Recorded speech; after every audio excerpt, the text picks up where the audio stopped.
Okay, so what do we have and what have we learned so far? We've learned that a mean, an overall mean, can be represented as a mean of means, or a weighted average, here are the weights, of group means. So we've got G groups, each with their individual mean, and we can combine all of those together, and we come up with the overall mean.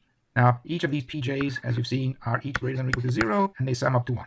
Oh, and in fact, the example you looked at with ranking of hospitals, the US News World Report every year comes out with the ranking of hospitals, and this is exactly what they do. They consider various subcategories, and then they get points from each subcategory, and then they sum it up together, and they come up with an overall category. And they must be doing something right, because here they are for this year, and there are 2 Harvard hospitals in the top 10, including the top 1, actually. And here's my alma mater, Johns Hopkins, so they really must be doing something right. But that is how you come up with a composite average. So now let's look and see what in fact has been happening with the age-specific mortality rates. Let's go back to that, and then before we come to any conclusions, here they are. I've drawn them for you, and here's the overall. I've put the overall one in the middle here, and you can see it's going down gently, gently, gently, but the components are going down at different speeds. Here's the less than 1, of course, is the fastest, and even the 1 to 4 is also very fast. That's this one. But there they are by age group. Before we leave this, I thought you'd be interested. I took it back to 1900 to show you this because I thought you'd be interested in this. And what is that? Well, that's the 1918 flu epidemic. And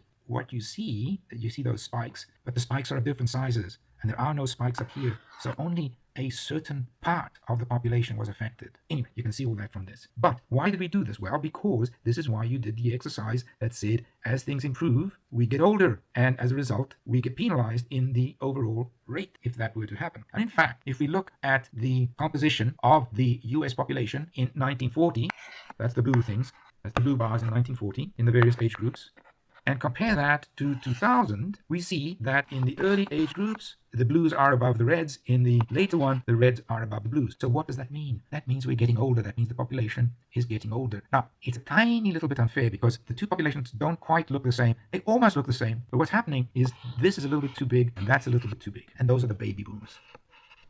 So there are our baby boomers, born after the Second World War. But if those were a little bit lower, then the reds would have a similar shape in terms of sort of going up and then coming down. The reds and the blues would look kind of similar, except that the reds, are getting older. So we are getting older. So then the question is, what weights should we use? Let's standardize and use a set of standardized weights. So for example, if we go back to our crude death rate, if we were to use the 2000 weights, in 2000 we're older than we were in 1935. So if we look at the age-specific rates from 1935, but apply them to an older population, because if we applied those to the 2000 population, use the weights from 2000, we would get a number up here somewhere. Same with the 1940, we would get a number up there. In 2000, we'd get the same number, so there'd be a crossover in 2000, because it's that if we zero in on using the 2000 standard. But we would get something like this. In fact, here it is. Here is the actual number. So this is what is called the age-adjusted death rate. It's adjusted to having a population that looks like the year 2000. The population in the year 2000.